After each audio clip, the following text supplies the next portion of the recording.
examinons une question qui suscite beaucoup d'intérêt, des objets comme la sauge en feu, des attrape-rêves ou divers livres, ornements et sculptures peuvent-ils avoir une influence spirituelle ou même abriter une présence démoniaque? La possession de tels objets dans un foyer chrétien pourrait-elle conduire à des expériences troublantes, étranges ou surnaturelles? Il est essentiel de comprendre quels objets peuvent être considérés comme dangereux et inappropriés pour un foyer chrétien. L'une de ces pratiques qui suscite souvent des inquiétudes est la combustion de sauge.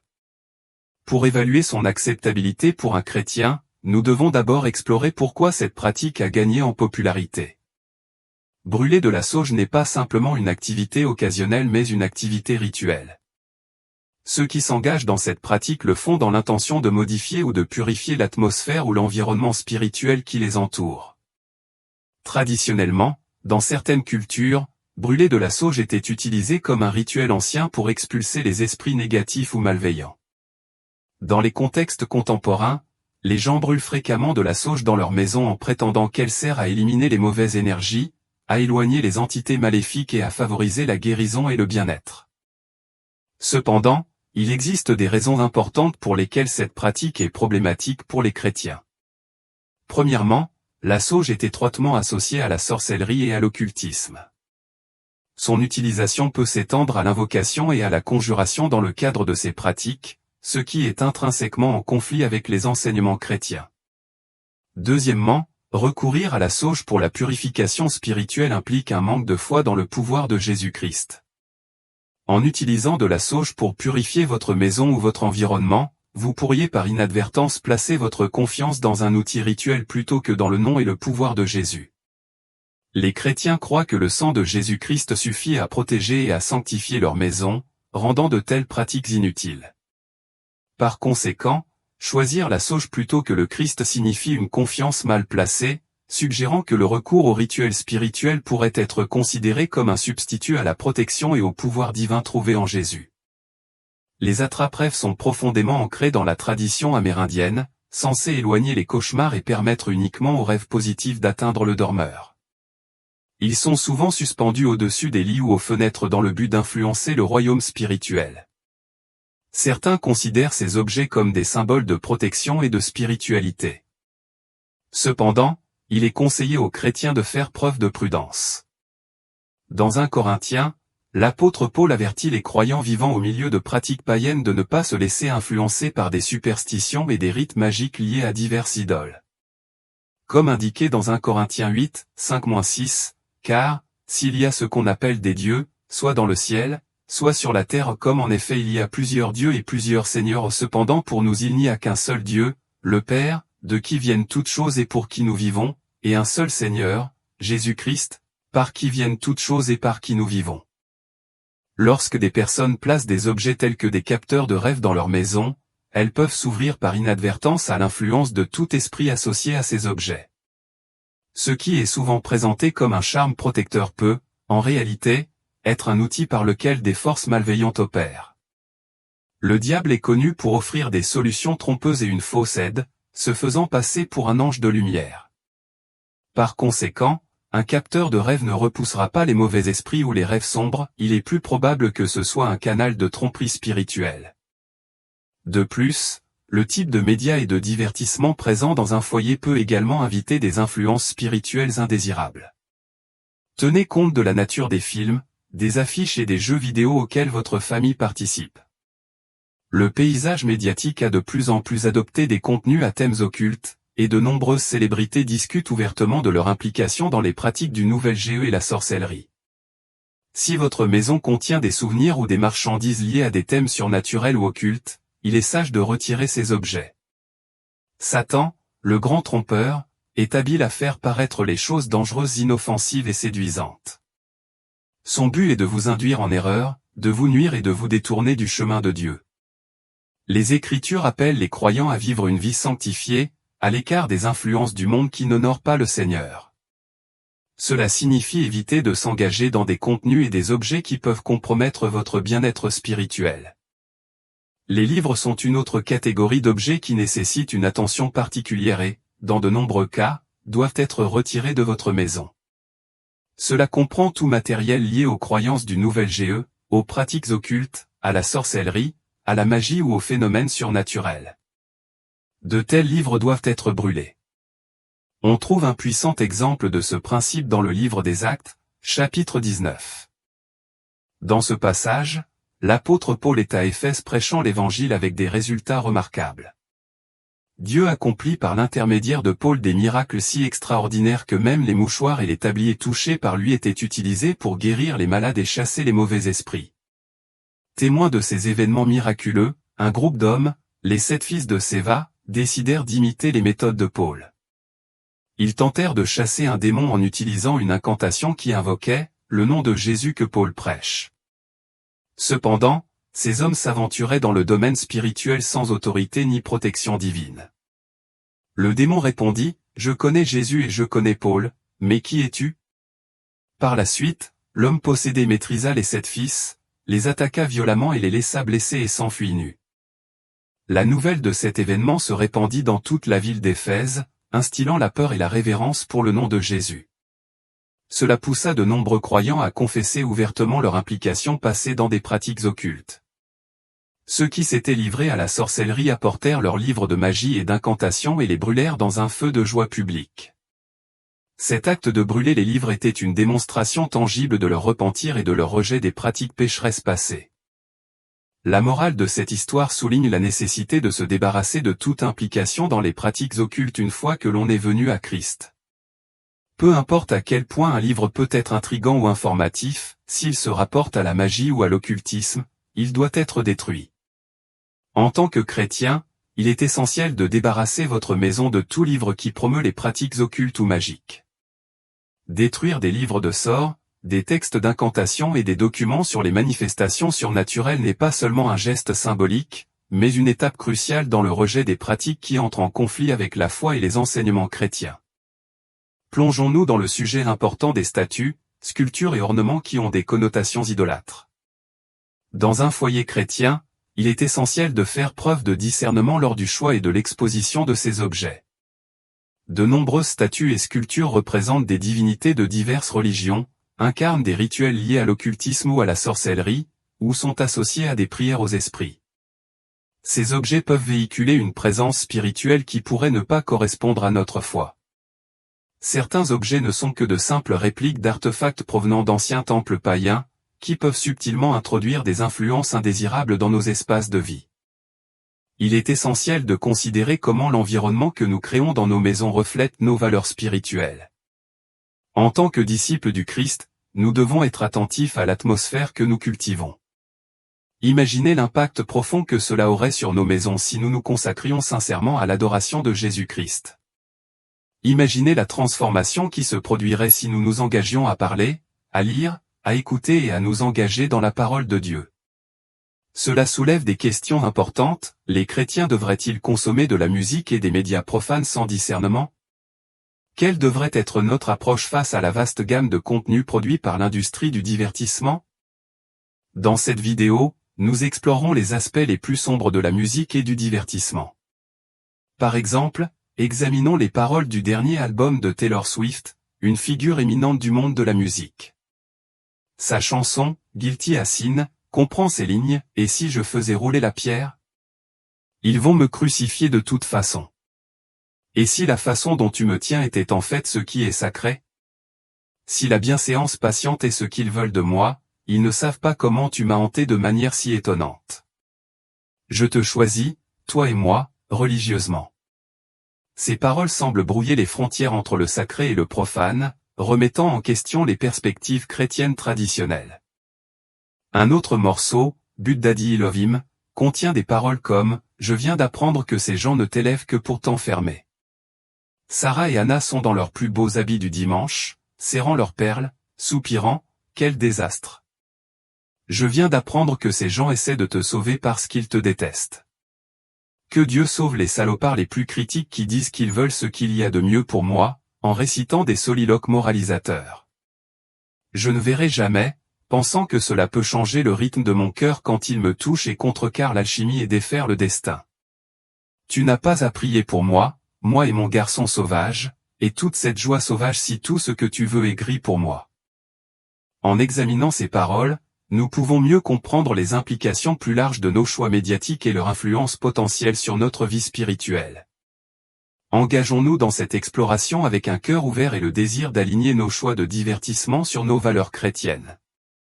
Certains pourraient considérer comme insignifiantes les inquiétudes concernant les paroles et les performances musicales, suggérant qu'il ne s'agit que de musique et que les paroles n'ont pas d'importance. Cependant, un examen plus approfondi révèle des implications plus profondes. Premier Christianity a récemment mis en lumière un problème important concernant Taylor Swift. Malgré ses déclarations publiques de christianisme et ses références à la prière à Jésus, il y a des éléments troublants dans son travail. L'article souligne que les paroles de Swift et sa présence publique sont imprégnées de thèmes New Age et occultes. Ses publications sur les réseaux sociaux et ses performances sur scène ont fait sourciller, avec des allégations de Sean Lynch, un ancien chanteur de Boyzone, selon lesquels Swift a incorporé des rituels sataniques dans ses spectacles. Lynch a détaillé dans une interview avec le journal irlandais Sunday World que les performances de Swift incluaient « rituels démoniaques, mettant en scène des pentagrammes et d'autres symboles occultes ». Il existe également d'autres inquiétudes. Par exemple, pendant son interprétation de « Cruel Summer », Swift fait un geste de corne du diable tandis que les paroles font référence à un intérêt amoureux avec un sourire diabolique. Dans le clip de « Willow », Swift et ses danseurs sont représentés comme des sorcières dans un décor forestier, vêtus de robes noires et tenant des globes dorés. La chanson a été remixée en version intitulée « The Lonely Witch » et « The Dancing Witch ».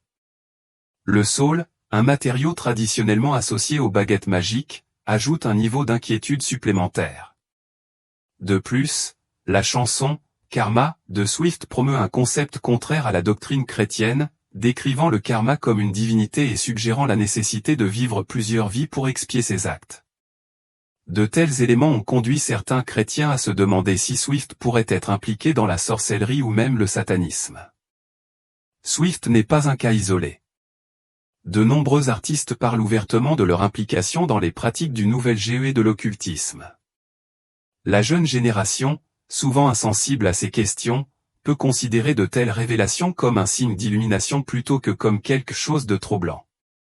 Prenez par exemple Vanessa Hudgens, une ancienne star de Disney qui a ouvertement partagé sa fascination pour la sorcellerie.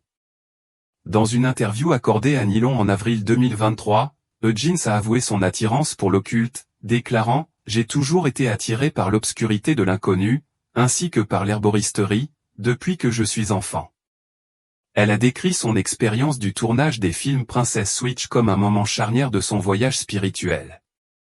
Pour Hudgens, être une sorcière implique de se connecter avec des anges, des ancêtres, des guides spirituels et ce qu'elle appelle sa « brigade spirituelle ». De plus, elle a parlé d'avoir un don de vision et d'avoir vu des fantômes tout au long de sa vie. Ces exemples mettent en évidence une tendance croissante chez les artistes qui reflètent un changement culturel plus large vers l'adoption de pratiques occultes. Alors que nous naviguons dans ce paysage en évolution, il est essentiel pour nous, chrétiens, d'être conscients de ces influences et de réfléchir à la manière dont elles s'alignent sur notre foi et nos valeurs. Pourquoi tout cela est-il important ? Pourquoi les parents conservateurs et les chrétiens devraient-ils s'inquiéter de l'influence de l'industrie du divertissement ? Même si vous ne connaissez pas les films, les émissions de télévision ou les célébrités spécifiques que j'ai mentionnées, vous vous demandez peut-être si ce problème vous concerne vraiment. Peut-être évitez-vous ces types de médias ou évitez-vous la musique à thème sombre, et vous vous demandez peut-être si ce sujet est pertinent pour votre vie. La réponse est un oui retentissant. Dans Ézéchiel 33, Dieu appelle son peuple à être des sentinelles, des personnes vigilantes et soucieuses du bien-être des autres, en particulier de leur bien-être spirituel. Une sentinelle est une personne qui monte la garde et donne un aperçu des dangers potentiels. Dans ce contexte, le discernement, ou la perspicacité spirituelle, devient crucial. Il s'agit d'évaluer l'influence des médias sur nos vies, de considérer si le contenu d'un film, d'une émission de télévision ou d'un jeu crée une atmosphère positive ou négative, et de se demander si la musique que nous écoutons nous rapproche ou nous éloigne de Dieu. La perspicacité spirituelle nous pousse à remettre en question les antécédents et les croyances des artistes et à comprendre leur impact sur notre santé spirituelle. L'acceptation croissante des pratiques occultes, de la sorcellerie et du satanisme dans la culture populaire présentent des risques importants. Ces influences peuvent empoisonner l'esprit et l'âme, éloignant subtilement les individus des valeurs chrétiennes. Tout comme la pomme empoisonnée dans l'histoire de Blanche-Neige, Satan masque les pratiques néfastes sous des façades attrayantes pour les faire paraître attrayantes et inoffensives. Il utilise des tactiques de désensibilisation, déguisant le contenu sombre avec de l'humour ou l'enveloppant dans la culture populaire pour minimiser ses dangers. Le message souvent propagé est que rechercher le pouvoir ou les conseils auprès de sources obscures est inoffensif, voire à la mode. Mais s'engager avec ces forces est intrinsèquement dangereux. La Bible nous met en garde contre la nature destructrice de Satan, qui cherche à voler, tuer et détruire, Jean 10h10. Il est connu sous le nom de destructeur, et son intention est de nous voler notre joie, notre bonheur et notre stabilité.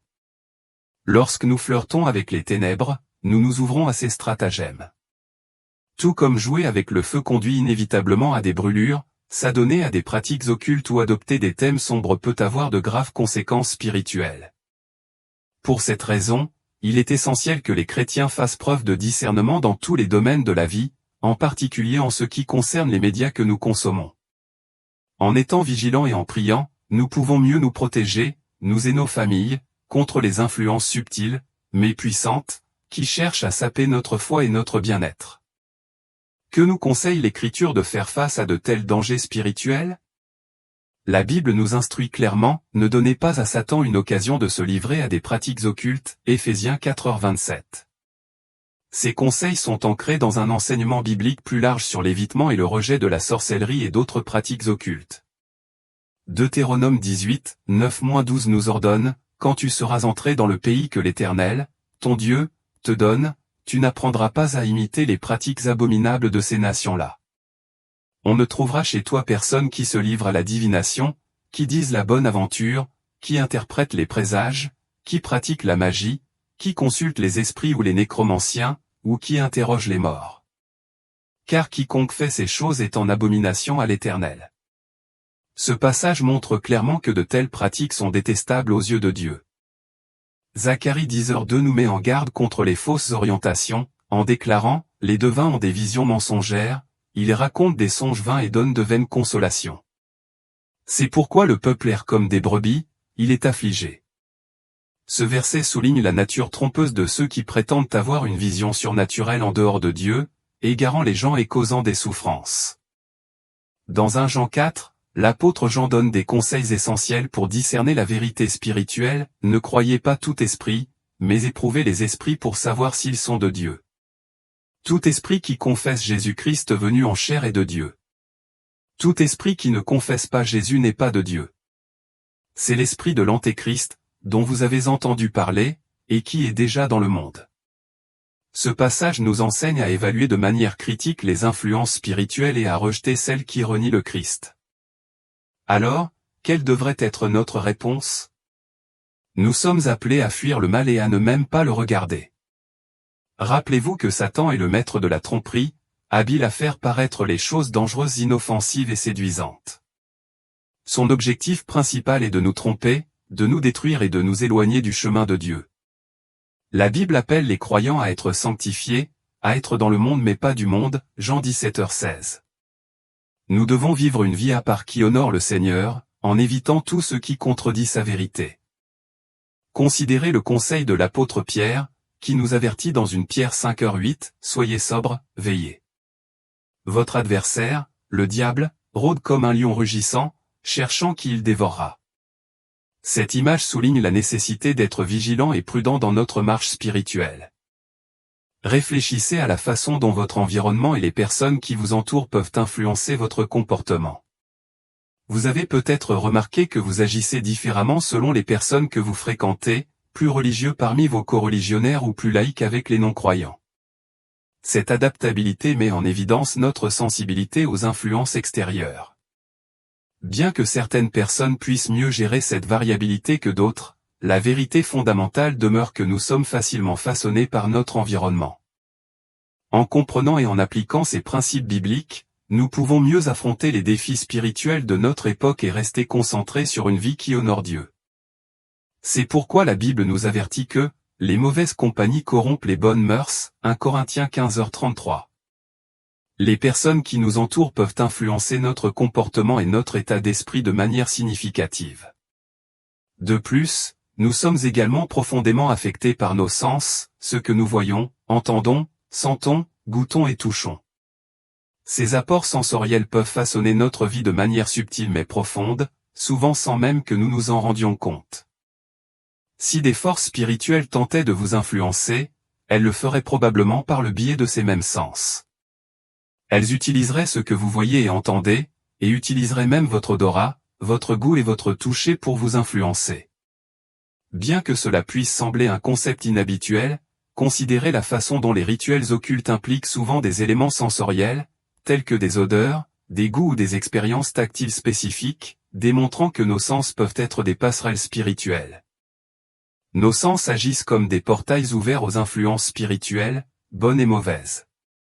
En choisissant ce à quoi nous nous exposons par nos sens, nous pouvons soit nourrir la lumière qui est en nous, soit nourrir les ténèbres. Nous pouvons soit fortifier notre esprit, qui aspire à une relation avec Jésus-Christ, soit satisfaire la chair, qui recherche le plaisir et le gain égoïste. Pour se préparer à la guerre spirituelle, il est essentiel de comprendre comment les individus permettent par inadvertance au diable d'accéder à leur cœur, à leur esprit, à leur corps et à leur maison. La principale façon dont nous donnons au diable un point d'entrée est de lui ouvrir nous-mêmes des portes.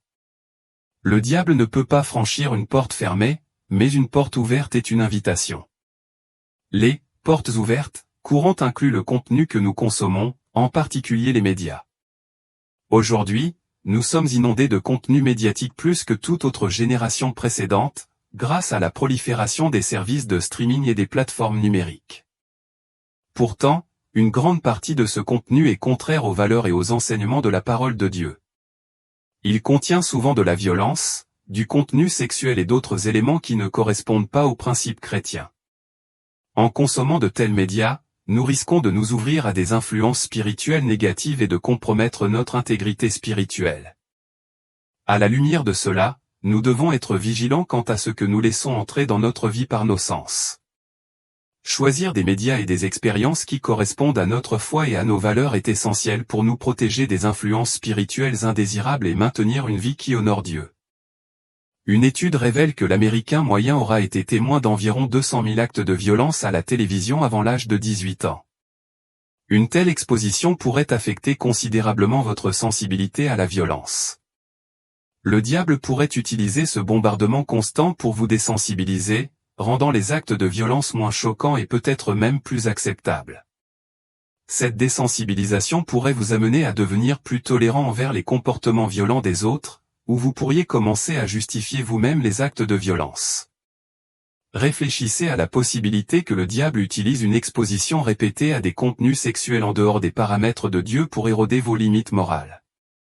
La réponse est oui, une telle exposition pourrait même altérer la chimie de votre cerveau au fil du temps, modifiant vos perceptions et vos attitudes. Internet offre un autre moyen par lequel le diable peut accéder à nos vies. De nombreuses études ont souligné que les médias sociaux sont l'une des principales causes du malheur mondial. Grâce à cet outil puissant, nous sommes exposés à une gamme de contenus nuisibles, indignité, violence et pornographie qui peuvent influencer notre santé mentale et notre bien-être spirituel. L'anxiété et la dépression liées aux réseaux sociaux sont des problèmes répandus, reflétant la façon dont nos yeux et notre esprit sont affectés par le contenu que nous consommons en ligne. Pour beaucoup, Internet devient un canal principal par lequel les forces spirituelles négatives pénètrent dans nos foyers et nos vies.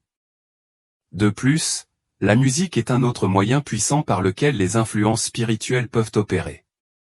Les expériences auditives que nous vivons, principalement la musique, peuvent soit nous ouvrir à des expériences spirituelles positives, soit nous exposer à des influences néfastes. Grâce au progrès technologique dans le domaine du streaming musical, nous avons désormais un accès sans précédent à une vaste gamme de chansons.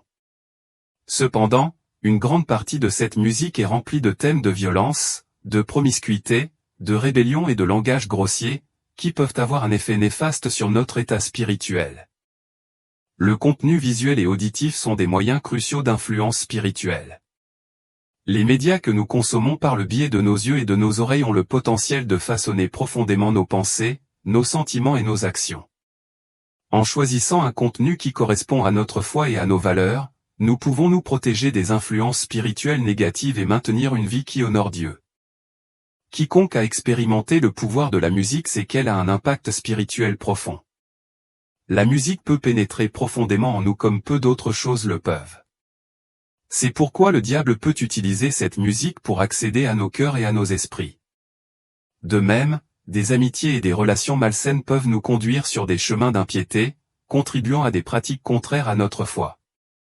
Pour de nombreux jeunes, l'attrait de la drogue et de l'alcool provient souvent de la pression exercée par leur père et de l'influence de mauvaises fréquentations. D'autres peuvent se retrouver à s'engager dans des pratiques sexuelles pécheresses à cause de l'influence négative de ceux qui les entourent. Ce sont là d'autres moyens par lesquels le diable prend pied dans nos vies. Nous sous-estimons souvent l'impact spirituel de ce que nous consommons, que ce soit ce que nous voyons, entendons ou avec quoi nous nous engageons de manière répétée. Une exposition continue à des contenus négatifs ou impies peut nous fermer à la conscience spirituelle, ce qui conduit à la complaisance et à la vulnérabilité aux stratagèmes du diable. Cet aveuglement spirituel nous rend plus sensibles à ses attaques et à ses influences. À l'inverse, nous immerger dans des choses divines, comme la parole de Dieu, la prière et un contenu spirituellement édifiant, renforce et revigore notre esprit. Cela nous aide à devenir plus résilients, courageux et vigilants face à l'ennemi. Alors, comment pouvons-nous nous protéger de l'influence du diable?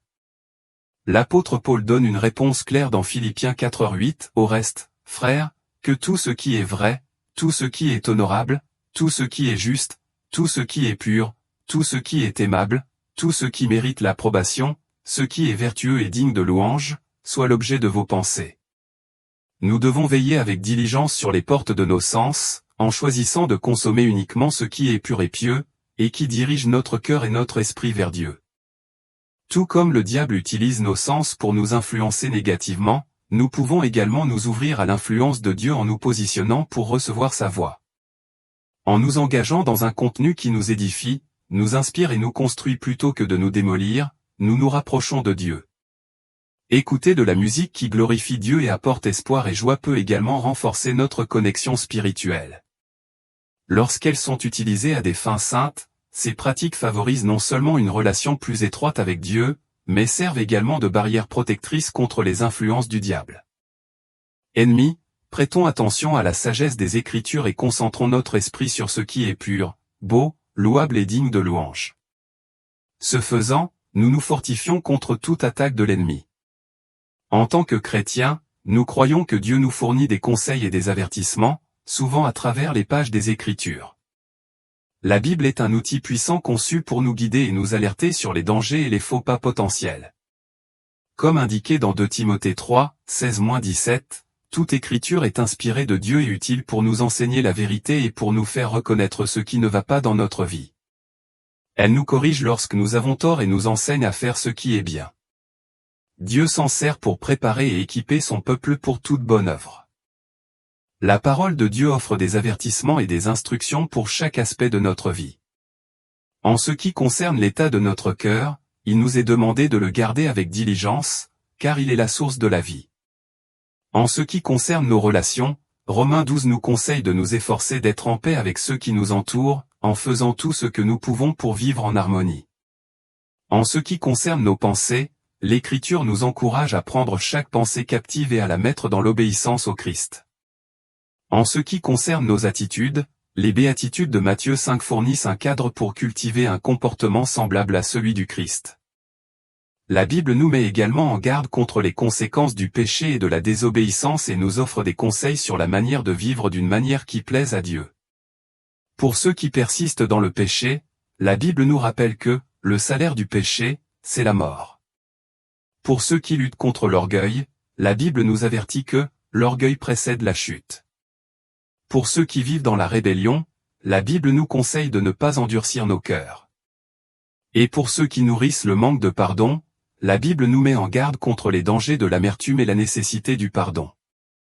Dans toute la parole de Dieu, nous rencontrons une série d'avertissements profonds destinés à nous guider à travers les complexités de la vie et à nous maintenir fermement sur le chemin de la justice. L'une des façons les plus intimes dont Dieu nous communique ses avertissements est par le Saint-Esprit.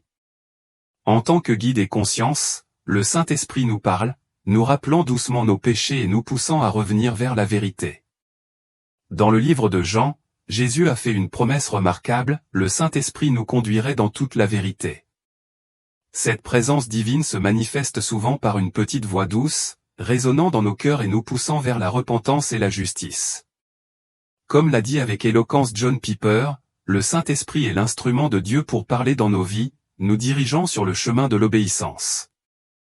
De plus, Dieu utilise les circonstances que nous rencontrons pour nous offrir des conseils et une réorientation. Les obstacles et les revers de la vie peuvent servir de signes indubitables que nous nous éloignons du bon chemin. Il se peut qu'une opportunité qui semblait prometteuse se ferme soudainement, signalant un coup de pouce divin vers une direction différente. Romains 8h28 nous rassure sur la souveraineté de Dieu, nous savons, du reste, que toute chose concourt au bien de ceux qui l'aiment, de ceux qui ont été appelés selon son dessein. Même les situations les plus difficiles sont intégrées au plan de Dieu pour nous conduire vers sa volonté. À chaque instant et dans chaque détail de notre vie, la main directrice de Dieu est à l'œuvre, que nous le reconnaissions ou non. En conclusion, Dieu offre des conseils et des avertissements de multiples façons, par les Écritures, le Saint-Esprit et les circonstances de notre vie. En tant que chrétiens, il est essentiel que nous restions réceptifs aux conseils de Dieu et que nous recherchions sincèrement sa sagesse dans tous les aspects de notre vie. Le Seigneur a un plan unique pour chacun de nous, et nous pouvons être sûrs qu'il nous fournira des directives et des avertissements tout au long de notre parcours. Il est essentiel de reconnaître que nos actions d'aujourd'hui, alors que nous sommes encore en vie et que nous respirons, ont un impact sur le royaume invisible. Matthieu 6h33 résume cette vérité, « Cherchez premièrement le royaume de Dieu et sa justice, et toutes ces choses vous seront données par-dessus. » Une autre traduction précise, « Mais avant tout, et surtout, recherchez, aspirez, efforcez-vous d'atteindre son royaume et sa justice, sa manière d'agir et d'être juste, l'attitude et le caractère de Dieu, et toutes ces choses vous seront données par-dessus. » De plus, cet appel à rechercher le royaume de Dieu s'inscrit dans le contexte d'un monde qui rejette de plus en plus le Christ. Nous sommes appelés à défendre la justice dans un monde qui s'y oppose souvent. Choisir d'être dans le camp de Dieu signifie que Jésus-Christ est le seul dirigeant de nos vies. Cela signifie que nous ne nous prosternons devant aucun autre Dieu que Jésus seul. Vivre de manière juste dans un environnement hostile signifie que Jésus-Christ gouverne nos choix, dirige nos pensées et motive nos actions. Il est l'autorité ultime dans nos vies, façonnant la façon dont nous vivons et interagissons avec le monde qui nous entoure.